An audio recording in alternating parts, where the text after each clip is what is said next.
नुकतंच सगळ्यांनी धूमधडाक्यात गणेशोत्सव साजरा केला. भक्तांनी आपले जुने नवस बाप्पाच्या चरणी फेडले असतील, तर काहींनी आपलं पुढचं आयुष्य सुखकर होण्यासाठी नवे नवस बाप्पाच्या चरणी ठेवले असतील.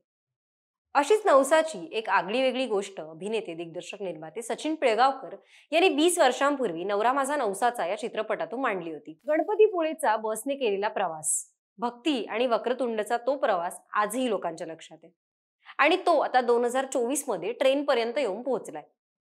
पुन्हा एकदा नव्या नवसाची गोष्ट नवरा माझा नवसाचा 2 या चित्रपटात दाखवण्यात आली आहे.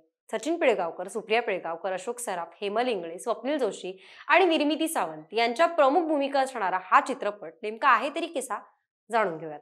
नमस्कार, मी रसिका शिंदे. तुम्ही पाहताय महा MTV आणि माझ्यासोबत कॅमेरावर आहे नितेश. चित्रपटाच्या कथेची सुरुवात नवरा माझा नवसाचा या पहिल्या भागाच्या शेवटापासून म्हणजेच गणपती बाप्पाच्या त्या गीताने होते. त्यानंतर भक्ती म्हणजे सुप्रिया पिळगावकर, वॅकी अर्थात वक्रतुंड म्हणजे सचिन पिळगावकर या नवरा बायकोची मुलगी श्रद्धा म्हणजे अभिनेत्री हेमल इंगळे यांचे एक आनंदी कुटुंब दिसतं. पण इतक्या वर्षानंतर मुलगी झाल्यामुळे वॅकीला आपली मुलगी ही आपल्याला कधीच सोडून जावी नये असं वाटत असतं. पण शेवटी मुलगी आहे म्हटल्यावर लग्न हा विषय येणारच. आणि ज्यावेळी आई मुलगी लग्नाचा विषय काढतात तेव्हा एंट्री होते लंबोदर म्हणजे स्वप्नील जोशी याची. आणि पुन्हा एकदा सुरुवात होते नव्या नवसाची. आता नेमका नवस काय आहे, तो कसा फेडणार, हे पाहण्यासाठी तुम्हाला चित्रपट पाहावा मात्र लागेल. चित्रपटाच्या कथानकाबद्दल बोलायचं झालं तर देवावर विश्वास ठेवणारी माणसं, त्यांचे विचार, त्यांची देवावर असणारी श्रद्धा यांचं प्रतिनिधित्व करणारी आई मुलीची जोडी दाखवली आहे.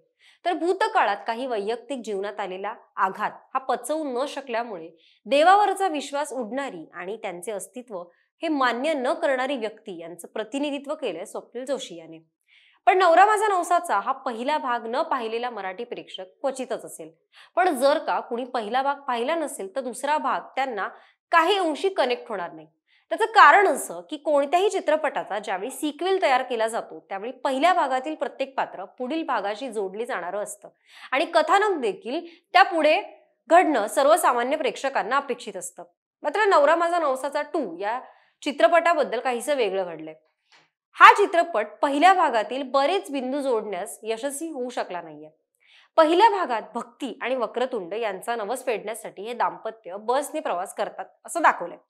त्यावेळी त्यांचे सहप्रवासी आणि बस कंडक्टर यांच्यासोबत या नवरा बायकोचं लक्षात राहण्यासारखं नाते तयार होतं. पण दुसऱ्या भागात त्या ठराविक व्यक्ती जरी दाखवल्या असल्या तरी त्यांचं कनेक्शन हे त्यांच्याशी दाखवलं नाहीये.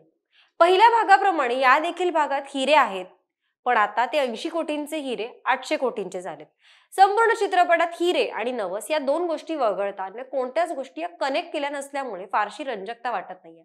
म्हणजे काय तर संपूर्ण चित्रपटामध्ये अशोक सराफ म्हणजे जे कंडक्टर होते, सचिन पिळगावकर, सुप्रिया पिळगावकर यांचं एक वेगळं नातं हे या चित्रपटामध्ये नवरा माझा नवसाचा 2 मध्ये कनेक्ट केलं नाहीये. म्हणजे काय तर सचिन पिळगावकर यांच्या समोर जेव्हा अशोक सराफ येतात तेव्हा ते एकमेकांना ओळखत नाहीत असं दाखवलंय. पण खरंच नवरा माझा नवसाचा 1 याचा जो दुसरा पार्ट जर नवरा माझा नवसाचा 2 असेल तर ते कथानक आणि ती पात्र कुठेतरी जोडली गेली पाहिजे असं मला वाटतं. म्हणजे अगदी थोडक्यात सांगायचं तर पहिला भाग मी म्हणाले तसे की कंडक्टर अर्थात अशोक सराफ आणि वक्रतुंड अर्थात सचिन पिळगावकर यांनी गाजवला. दुसऱ्या भागात ते एकमेकांसमोर आल्यावर एकमेकांना ओळखतही नाहीत, हे जरा आश्चर्यच म्हणावं लागेल.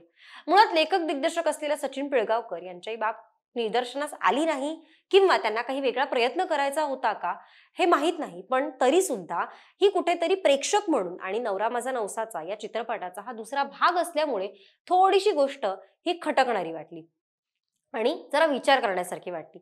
सर्वात महत्वाची बाब म्हणजे बाबू कालिया हा या चित्रपटातील खलनायक होता. दुसऱ्या भागात त्याच्याशीच निगडीत जी व्यक्ती या प्रसंगामध्ये दाखवली आहे त्या व्यक्तीची निवड थोडीशी चुकलेली वाटते. ती का हे तुम्हाला चित्रपट पाहायला लागेल आणि तेव्हाच तुम्हाला कळेल. चित्रपट पाहायला फारसा रटाळ वाटत नाही, पण नवरा माझा नवसाचा या चित्रपटाच्या नावावरून नवसाची गोष्ट आहे हे जगजाहीर असून वारंवार संवादातून त्याची पुनरावृत्ती ही काही अंशी अतिशयोक्ती वाटते. विनोदाच्या बाबतीत म्हणायचं झालं तर सचिन, सुप्रिया आणि अशोक सराफ असल्यामुळे नक्कीच ते म्हणतात ना जुनं ते सोनं, त्यामुळे त्यांचे जे विनोद आहेत ते नक्कीच मनाला भावले. शिवाय पहिल्या भागात जसं सहप्रवासी होते त्यांच्याशी मिळते जुळते प्रवासी जरी दाखवले असले तरीही तो प्रवास पहिल्या भागा इतका रंजक आणि मजेशीर वाटत नाही. सोनू निगम, जॉनी लिव्हर, विजय पाटकर यांचा कॅमिओ मात्र आनंद देऊन जातो खरा. अभिनयाच्या बाबतीत म्हणायचं झालं तर सचिन आणि सुप्रिया पिळगावकर यांनी उत्तम काम केले आणि महाराष्ट्र भूषण अशोक सराफ यांच्या अभिनयाबद्दल मी काही म्हटलं म्हणजे खरंच चुकीचं ठरेल. स्वप्नील जोशीने बऱ्यापैकी आपलं स्थान निर्माण करायचा प्रयत्न केला आहे खरा, पण तो तितकासा भावला नाहीये. निर्मिती सावंत यांनी चित्रपटामध्ये त्यांच्या विनोदाने एक वेगळीच काही जादू करून ठेवली आहे. त्यांनी या चित्रपटाची विनोदाची एक एक बाजू आपल्या खांद्यावर नक्कीच पेलून धरली.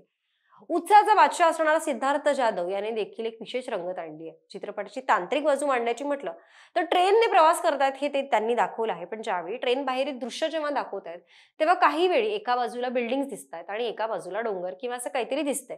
पण जेव्हा आपण म्हणतो की हा कोकण रेल्वेचा प्रवास आहे म्हटल्यानंतर त्या आजूबाजूला ट्रेनच्या बाहेर डोंगर दिसणं, अगदी हिरवंगार सगळं दिसणं हेच अपेक्षित आहे. पण कुठे कुठे या छोट्या छोट्या चुका या दिसून आल्यात. परंतु चित्रपटातील गाणी, पार्श्वसंगीत फार उत्तम होतं, हे देखील तितकंच म्हणावं लागेल. नवरा माझा नवसाचा या चित्रपटाचा एक वेगळाच चाहता वर्ग आहे, यात काही शंकाच नाहीये. पण पहिल्या भागानंतर या चित्रपटाच्या दुसऱ्या भागाकडून ज्या अपेक्षा होत्या त्या पूर्ण झाल्या नाहीत असं थोडंफार वाटतं. पहिल्या भागातील काही जुने कलाकार आज हयात नाहीत, हे जरी सत्य असलं तरी नव्या कलाकारांच्या साथीने नवस फेडण्याचा गणपतीपुळ्याचा हा प्रवास अगदी आनंदी आणि अधिक रंजक होऊ शकला असता असं नक्कीच वाटतं. तुम्ही आतापर्यंत चित्रपट पाहिला नसेल तर तुम्ही पहा, मी माझी मतं मांडली. तुम्हाला चित्रपट कसा वाटतो यावर तुमची मतं काय आहेत ती आमच्या प्रतिक्रियांमध्ये लिहून नक्की कळवा.